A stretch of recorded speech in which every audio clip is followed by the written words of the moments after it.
안녕하세요. 은혜샘교회 성도 여러분. 최선종 강도사입니다. 오늘은 시편 어떻게 읽을 것인가 라는 제목을 가지고 함께 시편을 살펴보고자 합니다. 네, 오늘 순서는 다음과 같은 5가지 차례를 거쳐서 진행하려고 하는데요.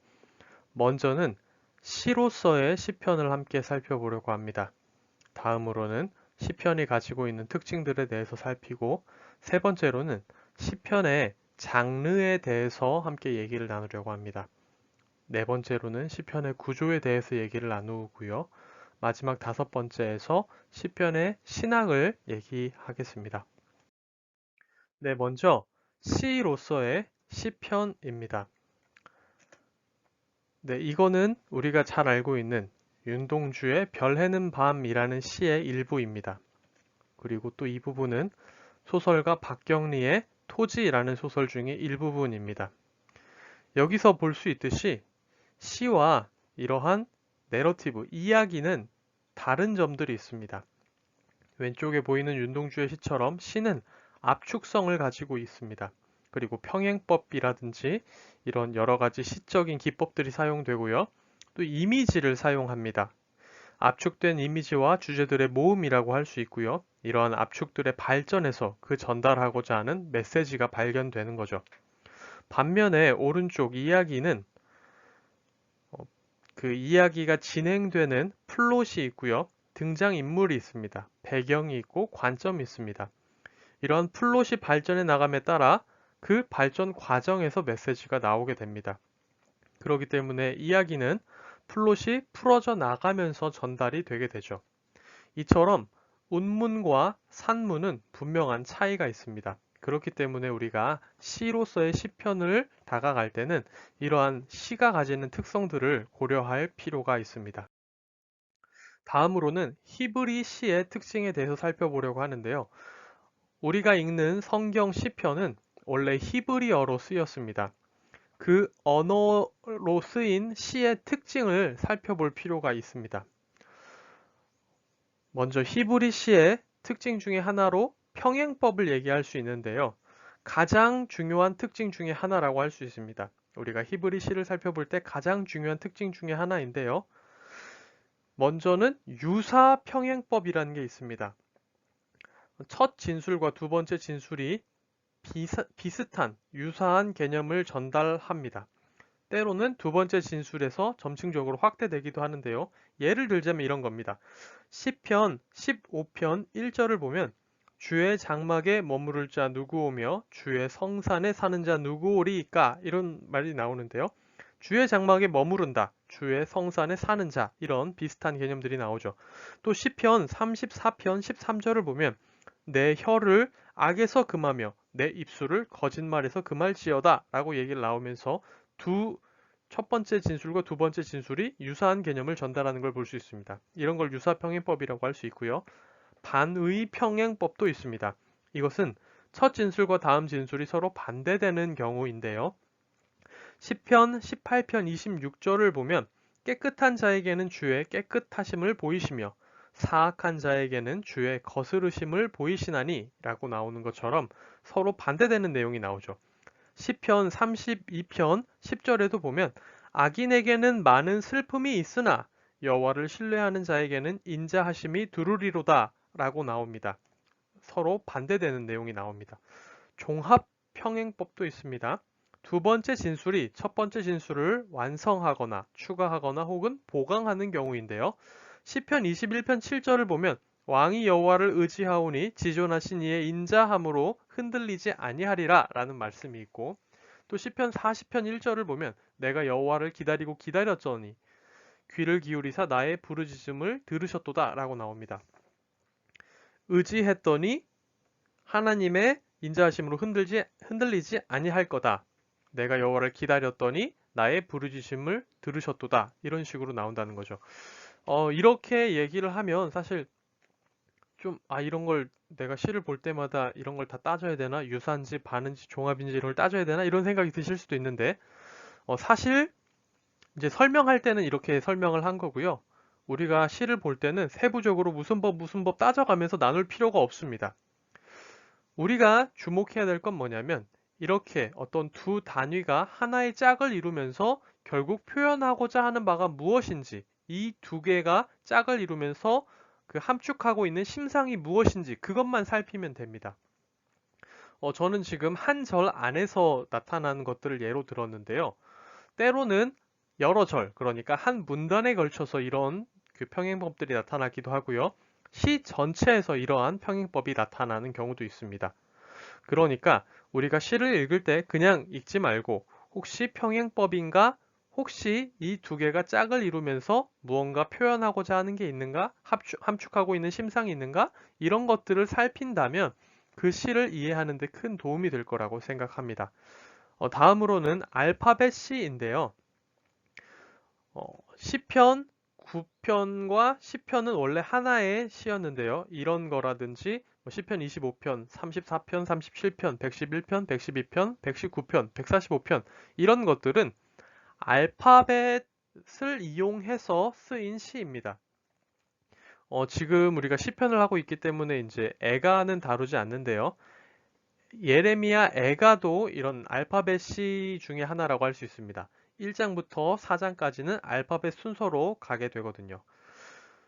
이런 것들을 보면 알파벳 C도 여러 가지 좀 특징들이 있습니다.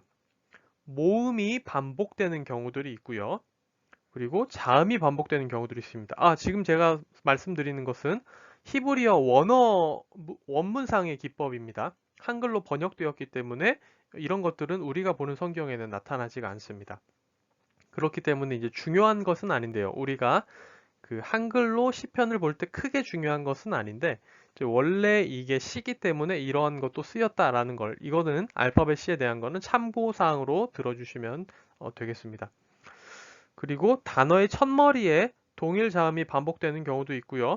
일반적인 음성 반복의 그 기법들이 총체적으로 이렇게 표현되기도 합니다. 우리가 이제 언어 유희라는 말을 쓰기도 하는데요. 소리는 유사하지만 뜻은 다른 단어들을 함께 배치함으로써 쓰기도 하죠. 시편 119편 같은 경우도 알파벳 순으로 쭉 나오는 시입니다. 이런 것들을 이제 조금 알고 본다면 어느 정도 도움이 더 될 수 있습니다.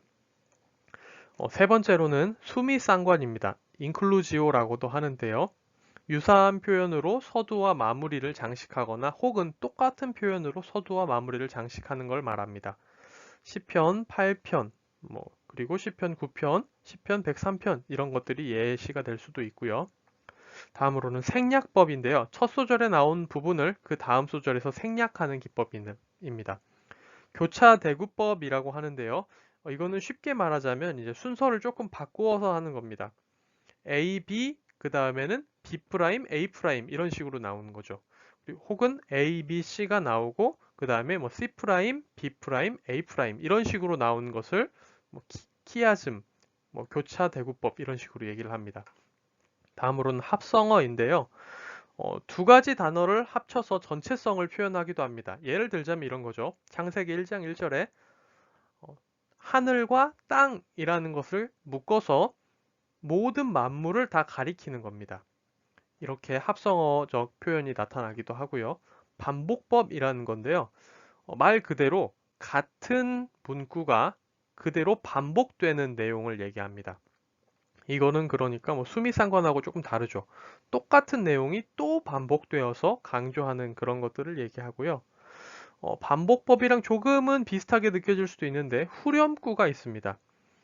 이제 우리가 노래를 부를 때도 1절 있고 후렴 부르고 2절 있고 후렴 부르고 하듯이 이제 이런 식으로 후렴구가 나와 있는 시들도 있습니다. 예시를 아까 반복법은 그 말씀을 못 드렸는데 반복법의 예시는 시편 24편이나 시편 121편이 될 수 있을 거고요. 후렴구 같은 경우에는 시편 42편이나 43편, 80편, 136편 등이 될 수 있습니다. 네, 다음으로는 과장법인데요. 이거는 제가 딱히 설명을 안 드리더라도 우리가 다 알고 있는 거죠. 어떤 개념을 강조하기 위해 과장을 하기도 합니다. 그리고 일반적으로 우리나라 시에도 흔히 쓰이는 은유라든지 직유라든지 여러 가지 방법들 같은 경우는 제가 따로 여기 넣지 않았는데요. 그런 것들도 물론 시편에서 나타납니다. 그리고 수사학적 질문이라고 되어 있는데 이거는 이제 이런 겁니다. 질문 형식으로 되어 있기는 하지만 사실은 질문이 아닌 거죠. 예를 들자면 이런 거죠. 여호와와 같은 이가 누구냐? 라고 물어보지만 사실은 진짜로 물어보는 게 아니죠. 몰라서 물어보는 게 아닙니다. 여호와와 같은 분이 없다라는 것을 강조하기 위해서 쓰는 거죠. 네. 우리가 이러한 그 특징들, 물론 이게 어려우실 수 있습니다. 그렇기 때문에 그냥 한번 듣고 흘리셔도 되는데, 그래도 시를 보실 때 이런 것들이 한 번쯤 생각나실 수 있거든요. 그러면 그것을 가지고 히브리 시가 가지고 있는 특징을 생각하시면서 그 시의 이미지를 한번 그려보는 겁니다. 그 시의 이미지를 그려보고 핵심 이미지가 어떻게 발전하는지를 가지고 묵상하고 감상하시면 훨씬 더 시로서의 시편을 이해하시는데 큰 도움이 될 거라고 생각합니다. 네, 다음으로 시편의 특징으로 넘어가겠습니다. 시편은 작은 성경이라고도 할 수 있는데요. 우리가 잘 알고 있는 종교개혁자 마르틴 루터도 시편은 작은 성경이다. 시편에는 성경 전체의 모든 것이 가장 아름답고 간략하게 담겨 있다라고 얘기를 했고요. 또 우리가 좋아하는 종교개혁자 존 칼빈도 시편은 영혼의 모든 부분을 분석한 책이다라고도 얘기를 했습니다. 또 초대 교부 중에 한 명인 아타나시우스도 시편은 전체 성경의 요약이다라고 얘기를 했고요. 이 아타나시우스는 정확히 얘기를 하자면 주후 4세기의 주요 교부 중 한 명이었습니다. 그리고 그레고리의 바질 같은 경우, 그 방금 전에 말한 아타나시우스와 비슷한 시기를 살았던 사람인데요. 이 사람은 시편을 모든 신학의 개요라고 얘기를 했죠. 이들이 왜 이렇게 얘기를 하느냐? 그것은 시편에는 창조와 통치, 죄와 구원과 율법과 지혜가 나타나며 의인과 악인의 말로에 대해 말하고 있기 때문이고요. 또한 예수 그리스도에 대한 중추적인 증언이며 기대이기 때문이고 지성에 영향을 주고 상상력을 복두두며 감정을 일깨우며 거룩한 생각과 행동으로 이어지도록 자극하기 때문입니다. 구약의 중심인 시편을 연구하는 것은 그래서 구약 전체를 연구하는 것과도 같다라고 많은 사람들이 말하죠. 그만큼 시편이 중요하다라는 말입니다. 다음으로 기록 시기와 배경에 대해서 말씀을 드리려고 하는데요. 지금 화살표로 되어 있는 게 시간의 순서입니다. 저희는 이제 끄트머리 현재에 있다고 한다면 3,500년 전, 지금으로부터 3,500년 전과 2,500년 전 사이에 시편이 기록된 거죠. 가장 이른 게 3,500년 전, 가장 나중에 기록된 게 2,500년 전입니다. 그렇다라고 한다면 우리가 보는 이 시편이라는 이 책이 멀게는 이 시편 책 안에서도 1000년의 시간차가 있다는 겁니다. 그렇기 때문에 시편 안에 있는 각 시들의 시가 쓰인 문화적 상황들이나 역사적 배경들이 차이가 날 수밖에 없는 거죠. 이렇기 때문에 어떤 시에 대해서 특별히 표제어가 그 시를 설명해 주지 않는다면 시 각각의 역사적이고 문화적인 배경을 파악하기가 어려운 경우가 있습니다. 기본적으로는 성전에서 예배를 드리면서 동물을 잡아서 제사를 드리는 배경이라고 이해를 하시면 되는데요. 물론 이때만 쓰인 것이 아니라 보편적으로 쓰였습니다. 공적, 사적인 예배에도 사용이 되었고 개인적으로 개인 경건을 위해서도 사용이 되었습니다. 개인 경건으로도 사용하는데 전혀 문제가 없는 것은 우리가 좀 전에 말했던 것처럼 이 시가 각각의 역사적, 문화적 배경을 파악하기 어려운 경우가 있는데 이게 장점이 되는 경우도 있죠. 그렇기 때문에 지금 시편을 읽는 우리가 이 시를 우리의 노래로 읽는데 큰 어려움이 없다는 장점도 있다는 겁니다. 특별한 어떤 환경에 구애받지 않기 때문에 예배에서 공적으로 사용되는 데 있어서도 적절했다는 장점도 같이 가지고 있었다는 거죠. 시편은 그렇기 때문에 우리가 공적으로 모이거나 사적으로 모이거나 혹은 혼자 있거나 할 때도 모두 다 동일하게 우리에게 유익하게 사용될 수 있습니다. 마치 이런 거죠. 우리가 예배 때도 찬양을 부르지만 집에서 혼자 찬양을 부르거나 혼자 찬양 가사를 묵상할 수도 있는 것처럼 꼭 예배에만 한정될 필요는 없습니다. 네, 그리고 이제 다음으로 세 번째인데요. 거울 같은 시편이라고 표현이 되어 있는데 시편은 거울과 같아서 우리가 시편을 통해 우리 자신에 대해서 더 잘 알아갈 수 있게 해준다는 겁니다. 그런데 이제 시편의 시들을 살펴보다 보면 분노와 저주에 대한 부분도 나옵니다. 이러한 부분들은 그러면 우리가 어떻게 바라봐야 하는가라는 질문이 생길 수 있죠.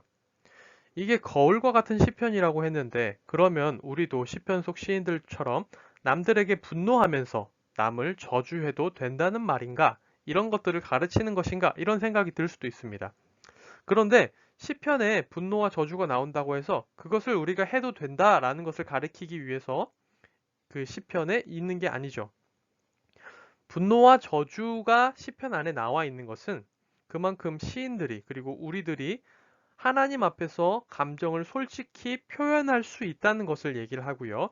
또한 시편의 어떤 분노와 저주들을 보면 시인의 변화가 나타납니다. 하나님과 함께한 오랜 삶의 과정을 통해서 결국은 늘 긍정적인 감정으로 바뀌는 것을 보여주게 됩니다. 우리가 이것을 기억해야 된다는 거죠. 그러니까 우리는 우리의 부정적인 감정들을 감추지 말고 하나님 앞에서 솔직히 털어놓되 그것을 우리의 삶 속에서 결국은 사랑으로 또한 긍정적인 감정으로 바꾸어 나가야 한다는 것을 보여주기 위해 시편 안에 분노와 저주도 함께 있다는 것을 기억해야 합니다. 우리는 예수님이 보여주신 사랑과 같이 우리에게 맡겨진 사람들을 끝까지 사랑해야 합니다. 다만 트램퍼 롱맨 3세가 말하는 것처럼 사탄과 악한 영에 대한 저주와 분노는 얼마든지 가능할 수 있죠. 왜냐하면 그들은 우리가 사랑해야 할 대상이 아니고 끝까지 싸워야 할 대상이기 때문입니다.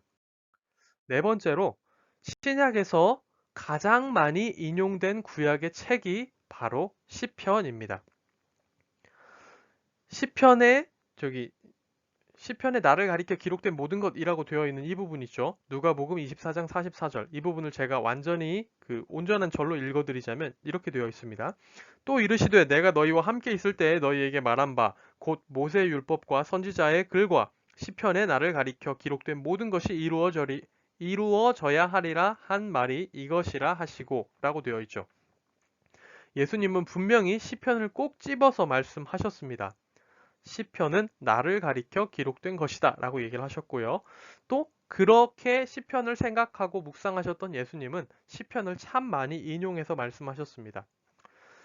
심지어는 우리가 이것도 생각을 해볼 수가 있습니다. 우리가 가상칠언이라고 해서 예수님이 십자가에 달리셨을 때 하셨던 말들을 기억합니다. 그 중에 하나가 이거죠. 엘리 엘리 라마 사박다니. 우리나라 말로 번역하자면 나의 하나님, 나의 하나님, 어찌하여 나를 버리셨나이까? 라고 해석이 됩니다. 이 말은 예수님 당시에 아람어였습니다. 그런데 성경은 아까 우리가 얘기했듯이 아람어가 아니라 히브리어로 쓰였는데요. 시편 22편 1절은 이렇게 됩니다. 엘리 엘리 라마 아자브타니라고 합니다. 버리다라는 말이 히브리어에서는 아자브라는 동사로 표현이 되는데 그게 아람어에서는 사박이라고 되어 있는 거죠. 아람어와 히브리어는 굉장히 비슷한 점이 많았습니다. 그렇기 때문에 거의 비슷하고 이 사박과 아자브만 다른 건데요. 이 말의 의미는 동일합니다. 그러니까 예수님이 엘리 엘리 라마 사박단이라고 말씀하셨던 것은 어쩌면 시편 22편 1절 엘리 엘리 라마 아자브타니라는 말씀을 회중들에게 상기시켜 주려고 예수님께서 말씀하셨다는 걸 수도 있죠. 함축적입니다. 우리가 계속 얘기하듯이 시라는 것은. 그러면 지금 예수님이 십자가 위에서 시편 22편의 어떤 이미지와 심상을 느끼고 계셔서 그 시를 딱 느끼시면서 그 시가 생각나도록 앞에 한마디만 하신 거일 수도 있다는 거죠. 우리가 유명한 시 같은 경우에는 한마디만 말해도 그게 어떠한 시인지 다 알죠. 예를 들어서 제가 청산의 살을 잃었다 이렇게 딱 얘기를 하면 제가 이 한마디만 딱 했지만 그 시 하면서 딱 생각이 날 거 아닙니까? 전체적인 내용들과 어떤 흐름들이 이런 효과를 노리신 걸 수도 있다는 거죠. 그렇기 때문에 시편은 굉장히 예수님의 삶과도 많이 연관이 되어 있고 신약에서도 큰 비중을 가지고 있다라는 것을 기억하시면 좋겠습니다. 네.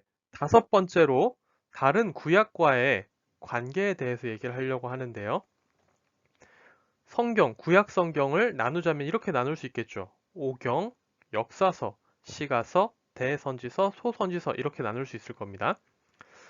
수를 따져보면 오경은 5권이죠. 역사서는 12권입니다. 시가서도 5권입니다. 대선지서도 5권이고 소선지서도 12권이죠. 자, 이렇게 되어 있는데 여기서 분류를 하자면 이렇게도 분류를 해볼 수 있습니다.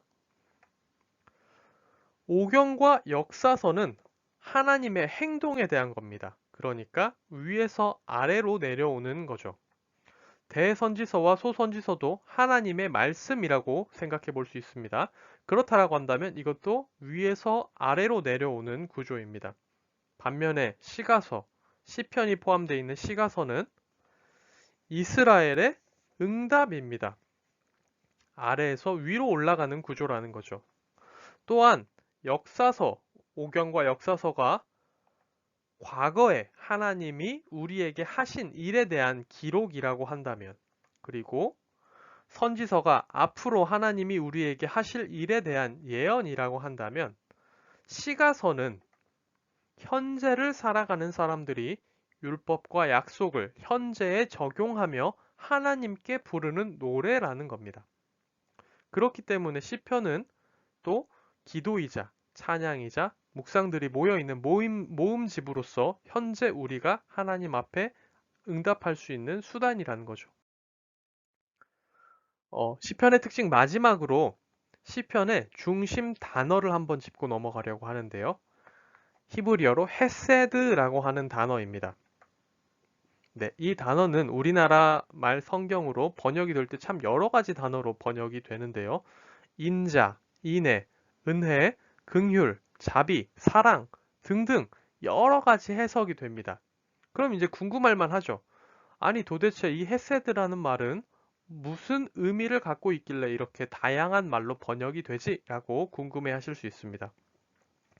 이 헤세드라는 단어는 언약적 성실성을 기반으로 얘기합니다.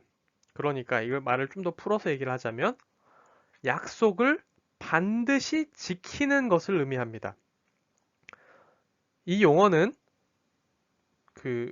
둘 사이의 관계의 결과로서 한쪽이 상대방에게 제공하는 의무이자 혜택과 헌신을 묘사하는데요.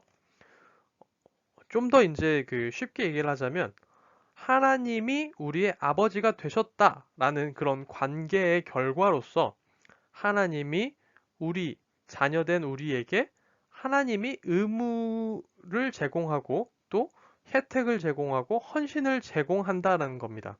근데 이게 반드시 지켜지는 거죠. 성실하게 쭉 관계가 형성이 되었다면 쭉 지켜지는 겁니다. 이걸 헤세드라고 얘기를 하는데요. 이걸 기반으로 이제 설명을 하려다 보니까 인자, 인애, 은혜, 긍휼, 자비, 사랑 여러 가지 개념들로 파생이 되어서 번역이 되는 거죠. 이 헤세드라는 말은 구약에 255회가 나오는데 그 중에 130회나 절반 이상이나 이 단어가 시편에 집중적으로 등장을 합니다. 그렇기 때문에 우리가 이 시편을 읽어 나갈 때에는 헤세드라는 이 개념과 이 단어들을 주의해서 볼 필요가 있습니다. 그러니까 우리가 한글 성경을 볼 때는 인자, 인애, 은혜, 긍휼, 자비, 사랑 이런 단어들이 나오면 이 하나님과 우리와의 관계를 한 번 더 생각하면서 그 시의 이미지를 그려보면 큰 도움이 될 수 있다는 거죠. 네, 세 번째로 장르에 대한 설명으로 넘어가겠습니다. 먼저는 장르의 중요성에 대한 건데요. 여기 글이 있죠. 자, 제가 한번 읽어드리겠습니다. 시계는 7시 30분을 가리키고 있었다. 침대 위에는 축 늘어진 여자가 있었고 그 옆에는 갓난아기가 있었다. 축 늘어진 여자 앞에서 서 있던 한 남자는 갓난아이가 울기 시작하자 서둘러 그곳을 떠났다. 곧 그 방 안에는 갓난 아기의 울음소리만 가득했다 라는 글입니다. 여기서 질문을 드리자면 이 글은 도대체 어떤 내용을 담고 있을까요? 라는 거죠. 여러분께서는 지금 이 글을 보실 때 어떠한 이미지가 떠오르십니까?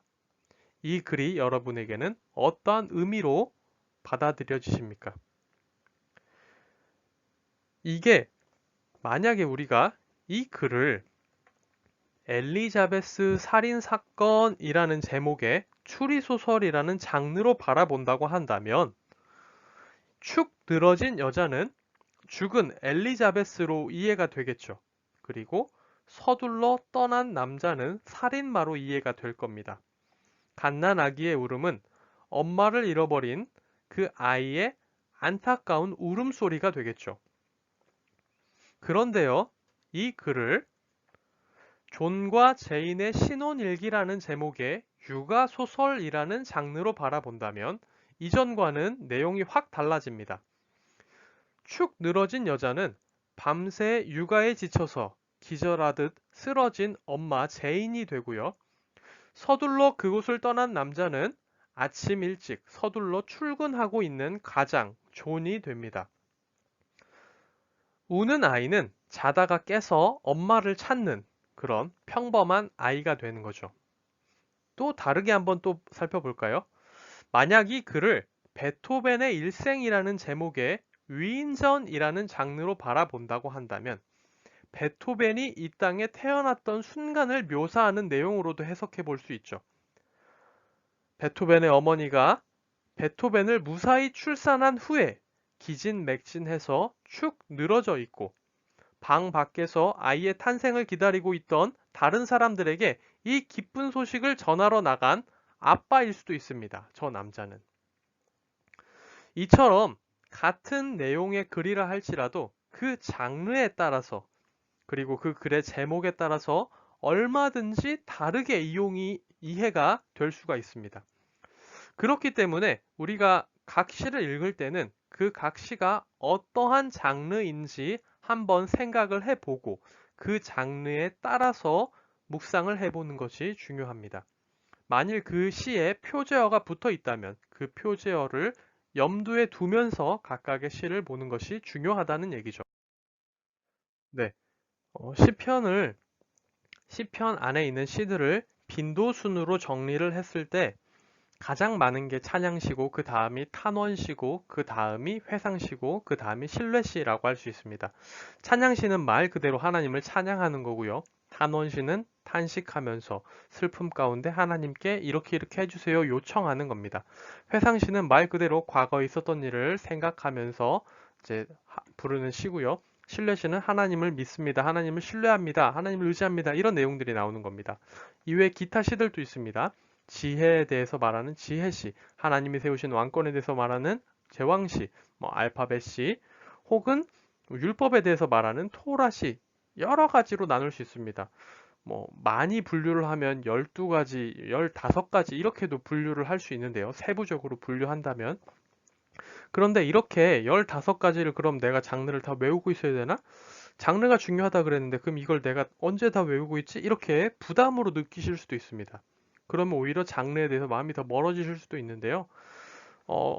장르가 꼭 필요한데 너무 그렇게 세부적으로 들어가는 게 어려우시다면, 기억하는 게 좀 어려우시다면 반응을 중심으로 좀 더 간략화해서 생각해 볼 수도 있습니다.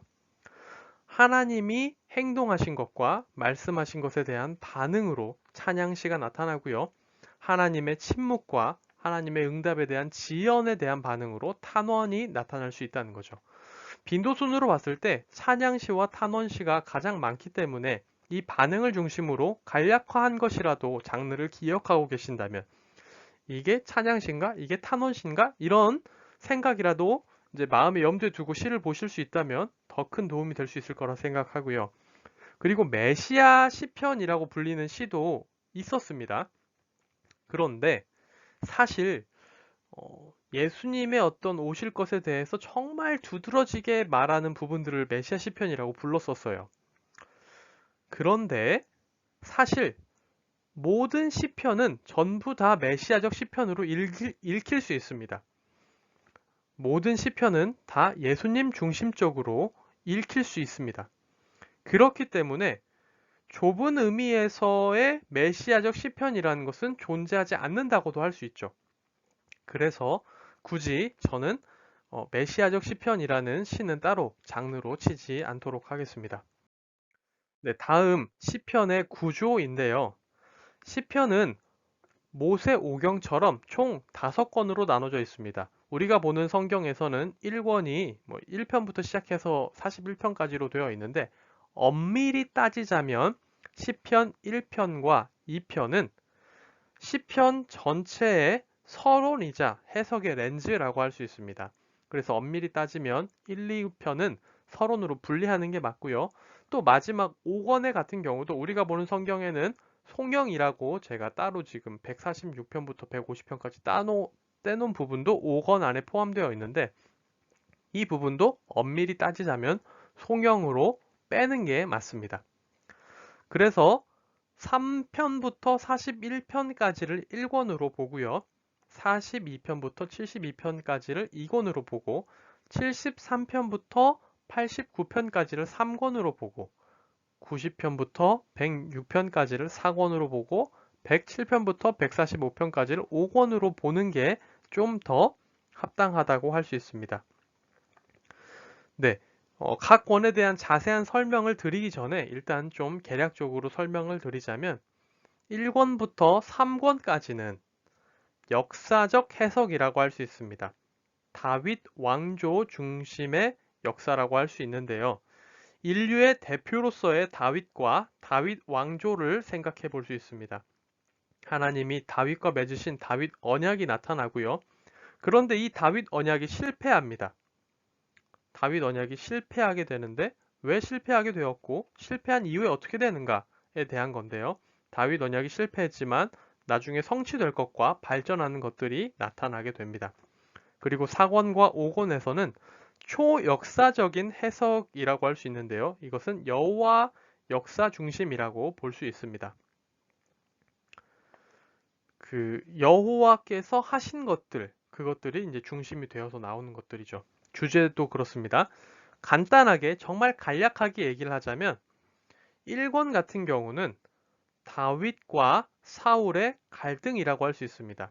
다윗이 아직 왕이 되기 전에 나왔던 내용들이 주로 나온다는 거죠. 그렇다고 해서 오해하시면 안 됩니다.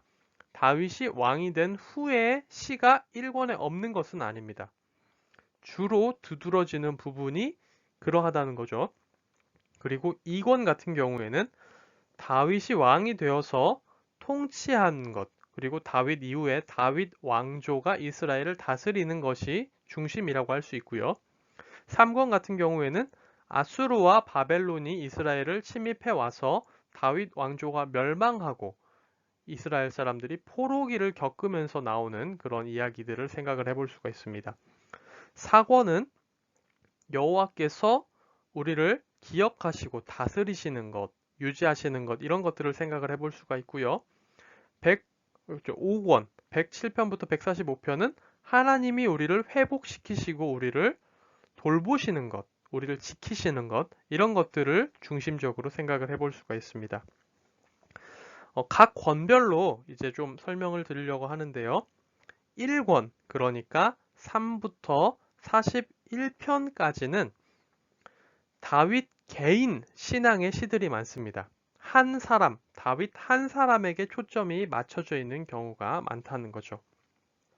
하나님의 햇새들을 경험하고 그 햇새들을 다시 하나님께 드리는 자로서의 다윗의 시들이 많이 나오게 됩니다. 그리고 이제 1권의 첫 편, 시편 3편 같은 경우를 보면요. 다윗이 처음부터 다윗이 가장 치욕스러웠던 사건을 다루고 있습니다. 그러니까 다윗이 가장 밑바닥에 떨어졌을 때부터 시작이 되는 거죠.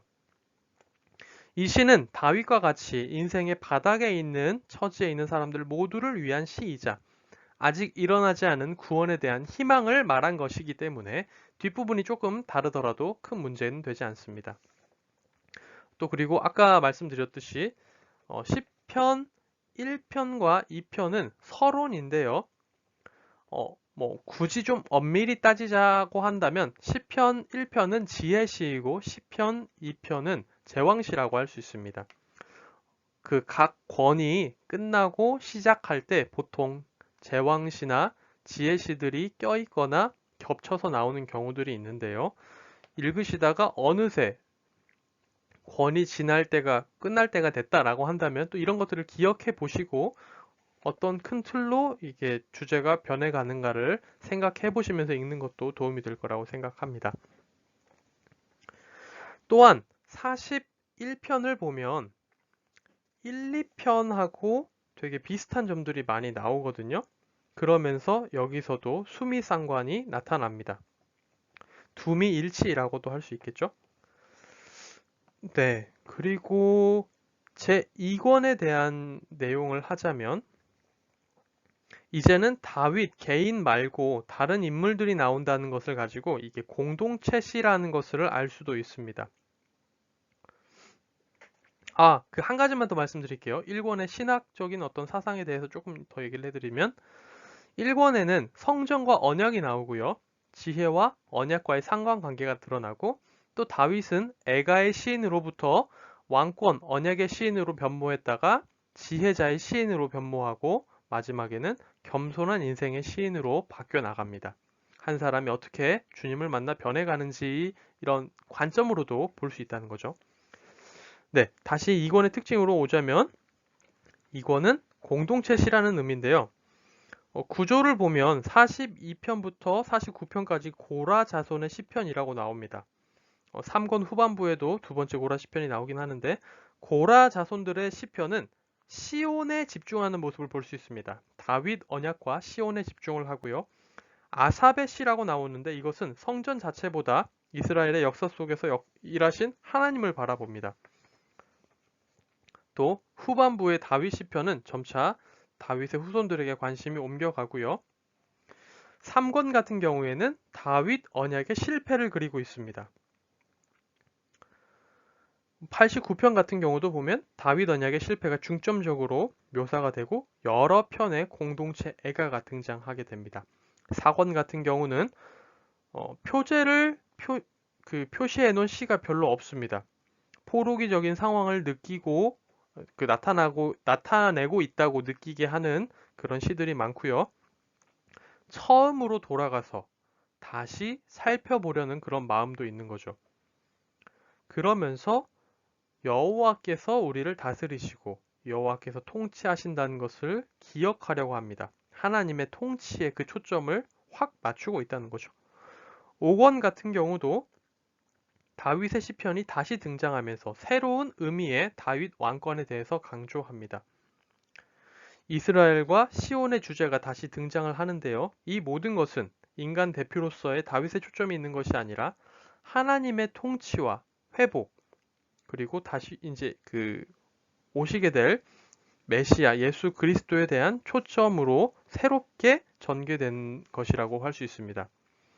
특히 여기서는 기존의 다윗 언약으로는 다 설명이 안 되는 다양한 모습의 구원자가 나타난다는 것을 볼 수가 있습니다. 네, 마지막 5번째 시편의 신학입니다. 가장 먼저는 우리가 하나님의 절대 주권을 생각해 볼 수 있습니다. 시편은 인간의 모든 감정과 상황의 축소판이라고 할 수 있습니다. 매우 방대한 영적 체험의 전시장과도 같죠. 이 모든 삶의 모습들 가운데에서 이 방대한 전시장과 같은 이곳에서 오직 여호와 하나님만이 우리의 진정한 왕이심을 노래하는 시인을 바라볼 수 있습니다. 사람마다 처한 상황이 다르죠. 사람마다 자라온 환경이 다르고 각 사람마다 경험이 다릅니다. 느끼는 감정이 다르고요. 그 모든 방대한 상황 속에서도 오직 하나님만 바라보며 노래하는 시인을 보며 이 많은 다양한 시들 가운데서도 우리가 결국 초점을 두고 바라봐야 할 것은 하나님이시며 하나님의 왕되심, 하나님의 절대 주권을 우리가 인정하며 나아가야 되겠다라는 것으로 시편의 신학을 정리해 볼 수 있다는 거죠. 첫 번째는 그러하고요. 두 번째는 예수님의 노래입니다. 시편을 읽으면 이제 예수님을 볼 수 있어야 하는데요. 완성된 신약의 계시의 관점에서 스케치와 같았던 구약을 돌아보는 것은 자연스러운 일이죠. 우리가 앞에서 나누었던 것처럼 누가복음 24장 44절에 예수님께서는 분명히 예수님과 시편의 관계에 대해서 말씀하셨습니다. 시편이 분명히 그리스도를 증거한다라고 얘기를 하셨죠. 그렇기 때문에 우리는 이 시편을 예수님의 노래로 볼 수 있는데요. 먼저는 구약의 성도들이 오실 그리스도를 바라보며 불렀던 노래, 기도로 볼 수 있고요. 두 번째는 예수님이 이 땅에 오셔서 이 시편을 직접 부르신 노래로도 생각해 볼 수 있습니다. 아까도 이제 그 가상칠언 얘기를 하면서 엘리엘리 라마 사박단이 얘기를 했는데요. 그것뿐만 아니라 예수님은 참 많은 인용을 하셨고 예수님은 시편에 통달해 계셨을 겁니다. 예수님께서 시편도 많이 인용하셨다는 것을 얘기했듯이 예수님은 시편을 잘 알고 계셨을 거예요. 이 시편이 노래로 불렸고 찬송가로 불렸을 걸 생각해 본다면 예수님도 이 시편을 직접 부르셨겠죠. 그러면서 예수님이 이 땅에서 들으신 기도로 볼 수 있습니다. 그러니까 우리가 시편을 읽을 때 예수님이 이 시를 어떠한 마음과 어떠한 상황에서 부르셨을까 이런 것도 생각을 해볼 수 있는 겁니다. 그리고 다시 오실 그리스도께 부르는 노래가 될 수 있죠. 지금 신약 시대를 살고 있는 우리가 다시 오실 예수 그리스도를 생각하면서 예수님을 바라보면서 부를 수 있는 노래가 될 수도 있다는 겁니다. 네, 마지막 세 번째인데요. 시편은 우리가 계속 얘기했듯이 예배를 위해서 예배 안에서 사용되었습니다. 그런데 예배라는 것은 단순히 교회라든지 어떤 특정한 장소에 모여서 함께 공예배를 드리는 것만을 의미하는 게 아니죠. 우리가 세상 속에서 하나님의 사람으로 살아가는 순간순간이 하나님께 드리는 예배입니다. 이러한 삶의 예배 속에서 이 시편을 통해 우리가 하나님께 노래하고 찬양해야 한다면 우리는 이 시편을 읽으면서 성도기 때문에 이러한 고민들을 해봐야 된다는 거죠. 삶 속에서 그리스도인은 어떤 사람인가? 예수님의 복음을 삶에서 어떻게 실천할 것인가? 그리스도인은 삶의 가치를 어디에 두어야 하는가? 기독교 신앙의 본질은 하나님을 찬양하고 하나님께 기도드리며 하나님 앞에서 믿음과 순종의 삶을 실천하는 것이기 때문에 우리는 이러한 고민들을 통해 고백해야 하고 이러한 고민들의 결과물을 우리 삶에서 선택으로 보여야 합니다. 우리의 믿음을 증명해야 하는 거죠. 우리가 이런 고민들을 통해 시편을 묵상하고 시편의 고민들을 가지고 우리가 말씀대로 살아가려고 할 때 그때 내리는 결정들이 선택들이 우리가 성도로서 세상 앞에 부르는 노래가 될 것입니다. 네, 참고 문헌이고요. 제가 이 강의를 준비하면서 봤던 것들을 정리를 해봤습니다. 네, 쉽지 않겠지만 우리가 말씀을 시편을 묵상하고 이 시편의 말씀대로 살아간다는 것이 결코 쉬운 일은 아니겠지만 날마다 십자가를 더 붙들고 십자가 앞에 더 나아가며 성화의 삶을 함께 이뤄나가는 은혜샘교회 모든 성도분들이 되시기를 예수님의 이름으로 축복합니다. 저는 그러면 잠언 어떻게 읽을 것인가로 다시 그때 돌아오도록 하겠습니다.